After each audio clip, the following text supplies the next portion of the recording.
The CEO fired the only mechanic. A single dad. 10 minutes later, naval helicopters landed. What happened after the CEO fired the only mechanic?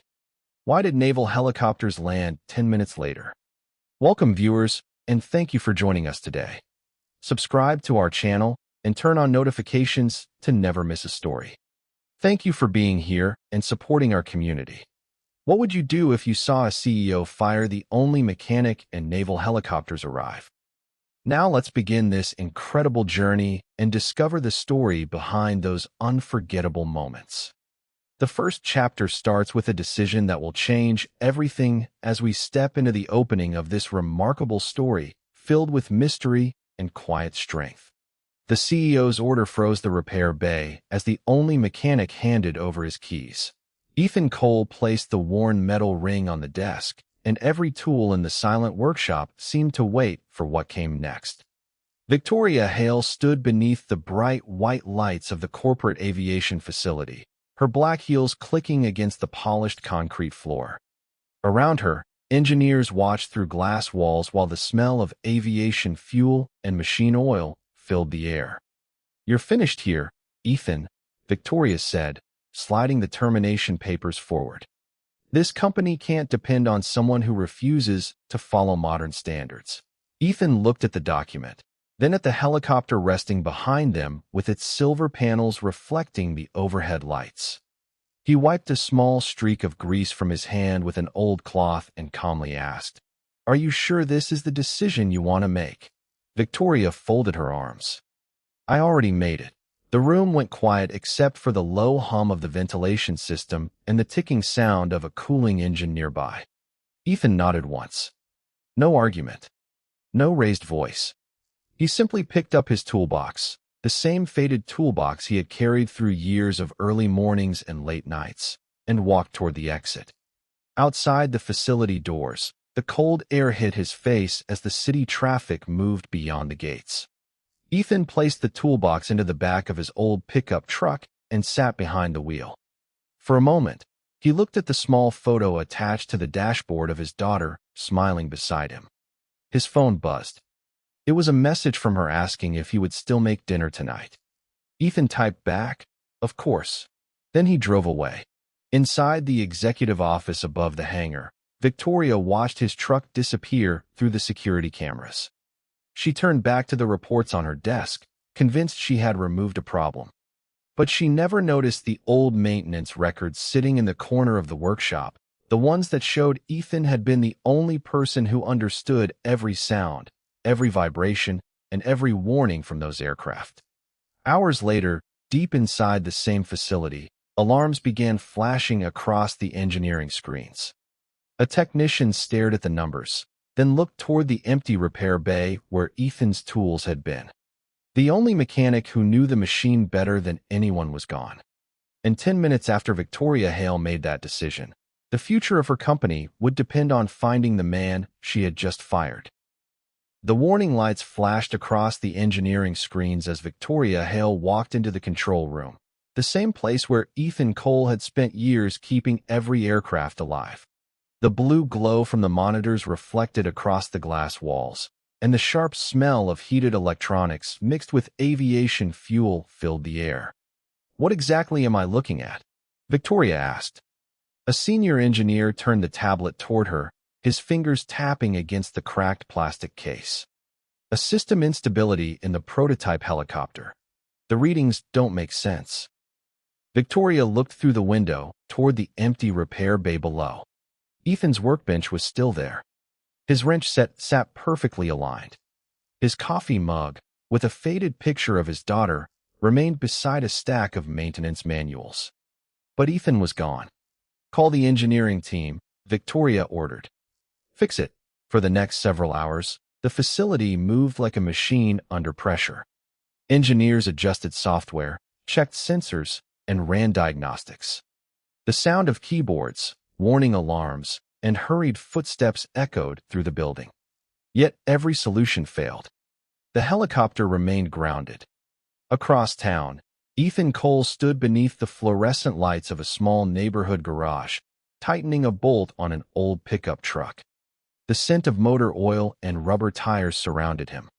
His hands moved carefully, the same steady rhythm he had used for years. A customer thanked him for repairing the vehicle, but Ethan only nodded and wiped his hands with a cloth. He was not looking for recognition. He was looking for a way to provide for his daughter. Then his phone rang.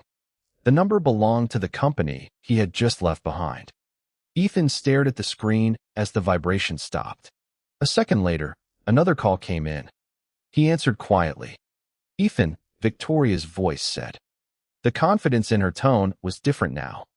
"We need you to come back." Ethan looked through the garage window at the empty street outside. "I thought your company needed professionals." Silence followed. The only sound was the distant hum of traffic and the slow drip of water from a leaking pipe above him. "This isn't about pride," Victoria finally said. "It's about the aircraft." Ethan closed his toolbox and stood still. He remembered the helicopter in the hangar, the unusual vibration he had mentioned before leaving, the warning everyone ignored. "I'll come," he said, "but I'm not coming back as your mechanic." Victoria held the phone tightly. "Then what are you coming back as?" Ethan looked at his reflection in the dark window, a single dad in a worn jacket holding an old toolbox. Someone who wants to make sure nobody gets hurt because people stopped listening. When Ethan returned to the facility, the entire repair bay went quiet. Engineers stepped aside as he walked toward the aircraft. The same machine that had been surrounded by experts now waited for the one person Victoria had chosen to remove. Ethan placed his hand on the helicopter's frame, listening to the vibration beneath the metal. Then he looked at the control panel and delivered a warning that changed the entire room. "You have less time than you think." The helicopter's engine remained silent as Ethan Cole placed his hand against the cold metal frame, listening to the machine everyone else had failed to understand. The repair bay lights flickered above him, casting white reflections across the aircraft's surface, while the sharp scent of fuel and heated machinery filled the air. Engineers watched from behind the safety line, their voices lowered as Ethan opened the access panel and examined the damaged system.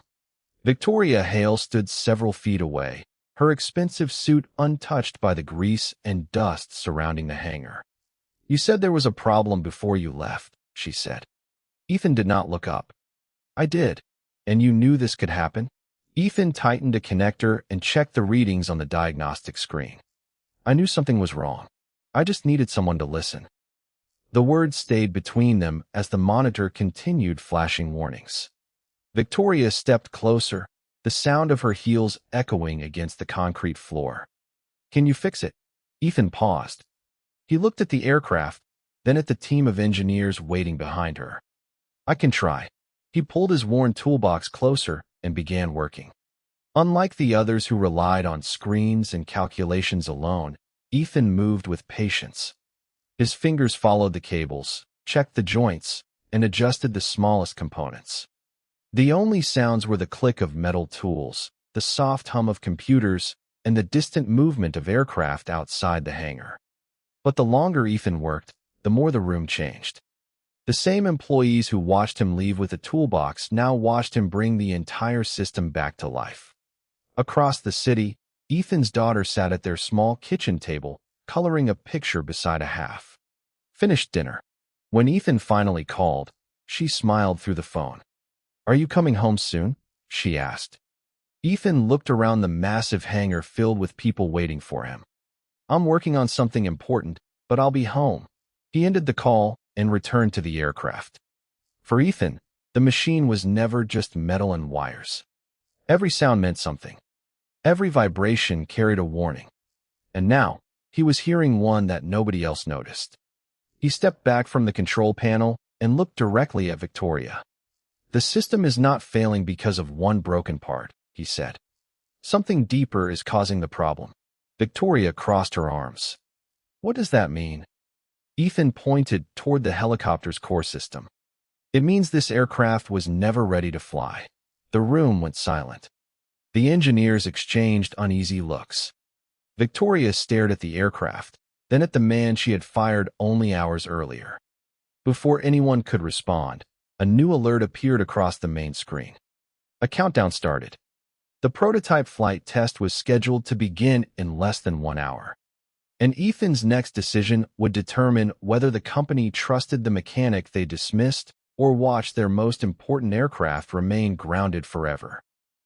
The countdown reached 40 minutes as Ethan Cole stood beneath the bright hangar lights, staring at the helicopter that everyone expected to fly.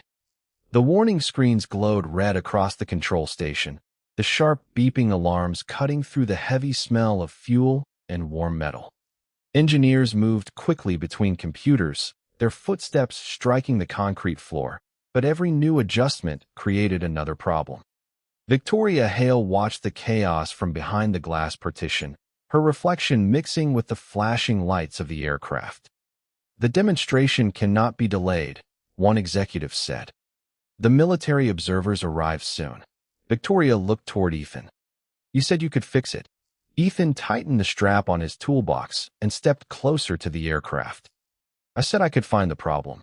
He opened the maintenance panel and carefully examined the wiring, his fingers moving across the cold metal connections. The room grew quieter as everyone waited. Then Ethan pointed to a section of the system.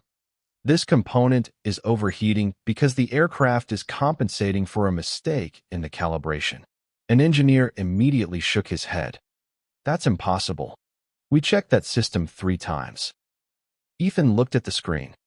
"Then check it a fourth." The engineer hesitated but followed his instruction. Seconds later, the numbers changed. The room stopped moving. Victoria stepped forward. "You found it." Ethan nodded. "I found one issue. Not the only issue." He turned back to the helicopter. "There is still a deeper problem." The words landed harder than the alarms. The team restarted the diagnostic sequence, and the results appeared across the main monitor. The flight test had to begin soon, but the aircraft was still unstable. Victoria walked beside Ethan, her voice lower than before. "What do you need?" Ethan looked at the helicopter, then at the engineers around him. People who listen, not people who just want to prove they are right. For the first time that day, Victoria did not answer immediately. She removed her phone from her pocket and made a decision. Everyone follows Ethan's instructions until this aircraft is ready. The engineers exchanged uncertain looks, but they moved. Tools opened. Panels were removed. Systems were checked. The mechanic who had been dismissed was now leading the same team that had ignored him. Outside the hangar, the late afternoon sun reflected off the aircraft's windows as the first security vehicles arrived at the facility entrance. Ethan continued working, but then he noticed something on the radar display. A signal appeared from the military communication channel. The room fell silent as a message came through the speakers. "Unidentified issue confirmed. Naval Command is requesting immediate status." Victoria looked at Ethan. "Why would Naval Command be contacting us?" Ethan stared at the screen, his hand resting on the edge of the control panel. Then the facility lights flickered, and a distant sound began growing louder beyond the hangar walls. Something was approaching. Something that would reveal why this single mechanic mattered far more than anyone in the company understood. The sound of approaching aircraft grew louder as Ethan Cole looked toward the hangar doors, the entire repair bay frozen beneath the cold white lights. The heavy metal doors slowly opened, letting in a rush of cool air mixed with the smell of jet fuel from outside. Through the opening, a military helicopter appeared on the runway, its dark frame reflecting the fading sunlight. Victoria Hale stepped closer to the glass wall, watching the aircraft with a question she could no longer ignore. "Why is Naval Command here?" she asked. Ethan kept his eyes on the helicopter. "Because they know something is wrong." The naval helicopter stopped near the facility, but no one stepped out immediately. Inside the hangar, the engineers waited as the communication system crackled with a voice from the aircraft, requesting confirmation of Ethan Cole's presence. The room became completely silent. Victoria turned toward him. "They asked for you by name." Ethan placed the tool he was holding onto the workbench. The small metal sound echoed across the hangar floor. "I told you this was bigger than a repair." Victoria studied him, seeing the same man she had dismissed hours earlier, standing calmly while an entire military team waited outside for his answer. The helicopter door opened, and a naval officer walked toward the building carrying a sealed folder. His uniform was clean, his boots clicking against the concrete as he entered the hangar. He stopped in front of Ethan. "Mr. Cole." Ethan nodded. "Commander." The officer looked at the aircraft, then back at Ethan. "We were told you were no longer working here." Victoria remained silent. The commander handed her the folder. That decision may have created a serious problem. She opened it carefully. Inside were technical records, flight reports, and documents connected to the same aircraft sitting behind them. The pages showed years of successful operations, all connected to the mechanic standing beside her. Victoria looked up. "You knew about this?" Ethan shook his head. "I knew the aircraft needed someone who understood it." The commander stepped closer. Ethan Cole was the engineer who solved the original design failures during the Navy's early testing phase. When everyone else focused on numbers, he listened to the machine. The words traveled through the hangar. The same employees who once watched him carry a toolbox out of the building now stood quietly around him. Ethan did not smile. He did not correct anyone. He simply returned to the helicopter and continued checking the system. The commander watched him for a moment before saying, "We need your help again." Ethan looked at Victoria, then at the aircraft. "If I help, it is because people depend on this machine, not because of a title." Victoria lowered her eyes to the documents in her hand. The CEO who had fired him now stood beside the man everyone else came to find. Then the main screen suddenly changed. A new message appeared from Naval Command. The flight test window had been moved forward. They had only minutes left before the aircraft had to make a decision: fly or fail. And this time, everyone in the room knew the only person who could decide its future was the mechanic they had thrown away. The final countdown began as Ethan Cole stood beside the helicopter, his worn toolbox open beneath the bright hangar lights.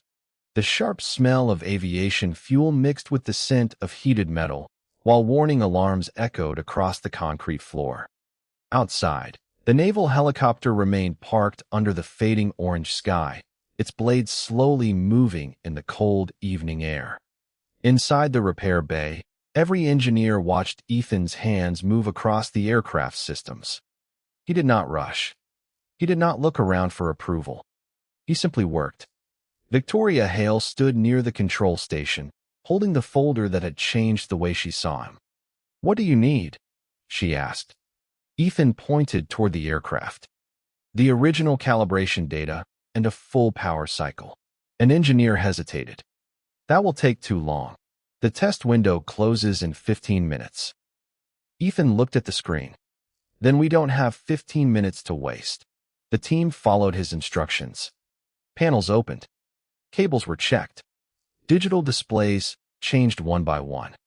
The sound of tools clicking against metal replaced the panic that had filled the room earlier. Victoria watched as the man she had dismissed became the person everyone waited for. Ethan adjusted a control module and stepped back. "Run it again." The engineer pressed the command button. The helicopter system restarted. The warning lights disappeared. For a moment, the entire hangar held its breath. Then a green signal appeared on the screen. The room reacted, but Ethan remained focused. He moved toward the aircraft's main console and studied the numbers. "Something is still wrong," he said. The celebration stopped before it began. Victoria walked closer. "The system passed." Ethan shook his head. "The system passed the test. That doesn't mean the aircraft is ready."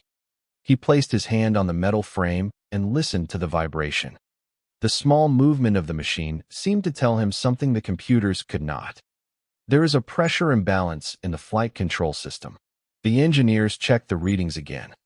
At first, nothing appeared. Then a second monitor changed. A technician looked up slowly. "He's right." Victoria turned toward Ethan. "How did you know?" Ethan closed the toolbox for a moment. "Machines always tell you the truth. You just have to stop trying to make them say what you want." The words stayed in the air. The same CEO who once believed experience came only from expensive offices now watched a single dad solve problems with patience and precision. The flight team prepared the aircraft for another test. Outside the hangar, the naval helicopters waited on the runway, their engines creating a deep vibration through the ground. Ethan stepped away from the aircraft and looked toward Victoria. Before this flies, there is something you need to understand. She waited. Ethan held the old maintenance report in his hand. The reason I left this company years ago wasn't because I couldn't keep up. Victoria's eyes moved to the document. Then why? Ethan looked back at the helicopter as the lights of the runway turned on. Because sometimes the people in charge stop listening until the machine starts screaming. Before Victoria could answer, the communication system suddenly activated. A naval officer's voice filled the hangar. Prepare the aircraft.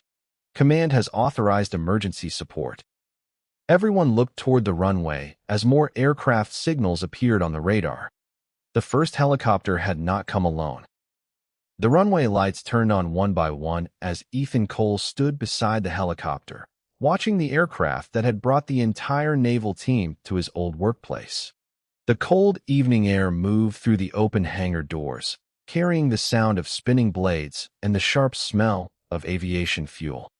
Inside, the repaired helicopter waited beneath rows of bright lights, its metal surface reflecting every movement around it. Victoria Hale stood near the control station, holding the same folder that had revealed Ethan's importance. But now, she was watching him lead the final preparation. The aircraft is ready, one engineer said. Ethan looked at the display screen. Ready is not the same as safe. He walked toward the cockpit, checked the controls one more time, and adjusted a small component beneath the panel. The engineers followed silently. The man they once ignored was now the only person everyone trusted near the aircraft. Victoria stepped closer. You knew this would happen, didn't you? Ethan looked at her. I knew someone would eventually notice. Why didn't you tell anyone who you were? She asked. Ethan closed the panel and placed the tool back into his toolbox. Because the machine doesn't care about my name. The answer stayed with her as the naval team prepared for the flight test.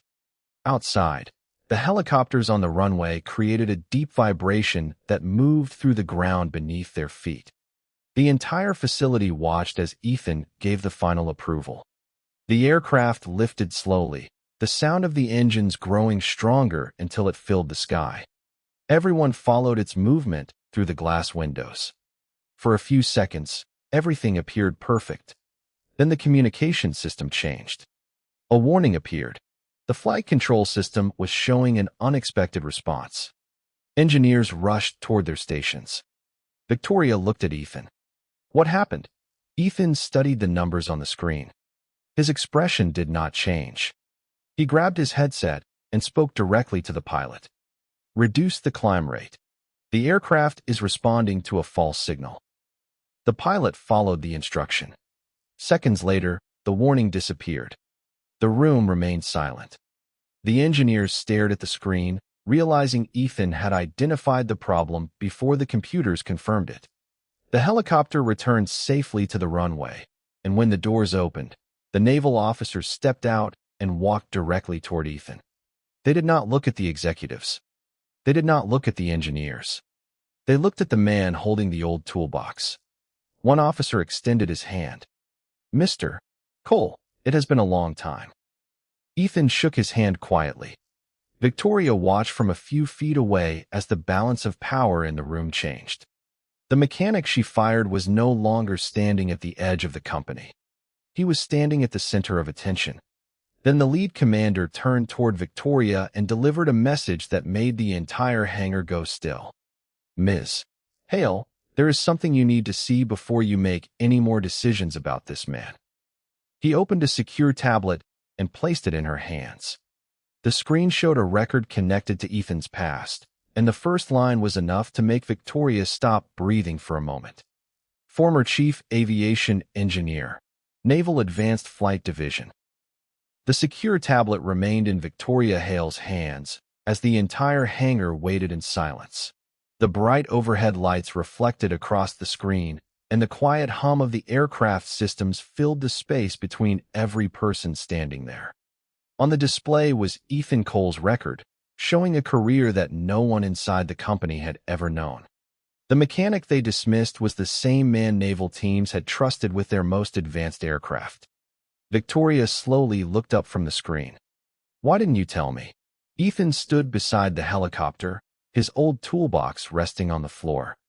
"Because I didn't need a title to do my job." The commander watched Ethan carefully. That is exactly why he was chosen. Outside, the sound of additional helicopters approached the runway. One became two. Two became several.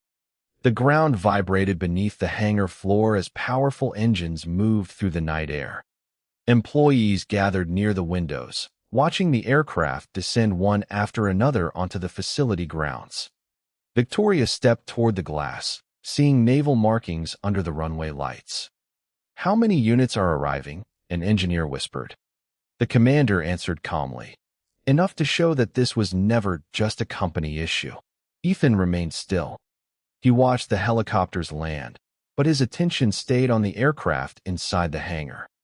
"The test data still needs to be reviewed," he said. Even now, with everyone recognizing him, he focused on the work. The commander nodded. "Same Ethan as always." Victoria heard those words and looked back at the man she had fired. Earlier that day, she had seen a mechanic walking out with a toolbox. Now she saw someone the Navy had crossed the country to find. The doors of the first naval helicopter opened. Officers stepped onto the runway and walked directly toward the facility. Their uniforms moved in the wind, their boots creating a steady rhythm against the concrete. The entire company watched as they entered the hangar and stopped in front of Ethan. The lead officer gave a respectful nod. "Mr. Cole, Naval Aviation Command wants to thank you personally." Ethan shook his hand. "I just fixed a problem." The officer looked at the helicopter behind him. "No, you prevented one." The words echoed through the repair bay. Victoria lowered her eyes for a moment, then walked toward Ethan. The sound of her heels against the floor was the only movement in the quiet room. "I made a mistake," she said. Ethan looked at her, but said nothing. She continued, "I judged your position instead of your character." Before Ethan could respond, the commander received a message on his radio. His expression changed as he looked toward the runway. "We have another request." Everyone turned. The commander faced Ethan. "They want you to come with us." Victoria looked surprised. "Where?" The commander glanced at the helicopters waiting outside. "To the naval base. There is a reason these aircraft came here tonight." Ethan picked up his toolbox and looked toward the aircraft that started everything. The same machine that brought him back was now opening a door he had never expected. Then the commander delivered the final message. "Your name is still remembered where it matters most." Ethan Cole stood on the naval runway beneath the golden glow of the morning sun, holding the same worn toolbox he had carried for years. The sound of helicopter blades moved through the air, the smell of aviation fuel mixed with the fresh ocean wind, and rows of aircraft reflected the bright light across the concrete surface. After a night that changed everything, Ethan was no longer the mechanic people overlooked. He was the man naval teams called when machines needed someone who truly understood them. But he still arrived the same way he always had, quietly and without expecting anything in return. Inside the Naval Command building, Victoria Hale sat across from him with the company reports on the table. The room was filled with the soft hum of computers and the faint sound of footsteps passing outside the glass walls. "I removed you because I thought your value came from your position," she said. Ethan looked at the documents in front of him. A person's value doesn't disappear because someone stops seeing it. Victoria placed a signed agreement on the table. It was an offer to restore his position, not as a simple mechanic, but as the lead aviation consultant for the company's future projects. Ethan read it carefully, then closed the folder. "I appreciate this," he said. "But I don't want a title that makes people listen." Victoria looked at him. "Then what do you want?" Ethan thought about the small garage, his daughter waiting at home, and the quiet life he had built away from attention. I want a place where people listen before something breaks. Those words stayed with Victoria. When they returned to the company, the same repair bay that once watched Ethan leave became the place where employees gathered to hear him speak. The old workbench remained untouched. His faded coffee mug was still there. But now, beside it, was a new sign recognizing him as the person responsible for aviation reliability and safety. Ethan never changed the way he worked. He still checked every bolt. He still listened to every engine. He still left on time to have dinner with his daughter. Weeks later, the helicopter that had almost failed during the test flight returned to the sky, stronger and safer than before. Naval officers attended the successful demonstration, standing beside Ethan as the aircraft lifted above the runway. Victoria watched from below, seeing the same man she once underestimated receive the respect he never demanded. When reporters asked Ethan how it felt to be recognized after everything that happened, he simply looked toward the aircraft and answered, "I was never waiting for people to notice me. I was just doing the job that mattered." The crowd became quiet, not because Ethan asked for attention, but because his actions had already spoken louder than any title. The CEO who fired the only mechanic learned that true expertise does not need a spotlight, and the single dad who walked away with nothing proved that dignity, patience, and quiet strength can bring even the most powerful people to finally listen.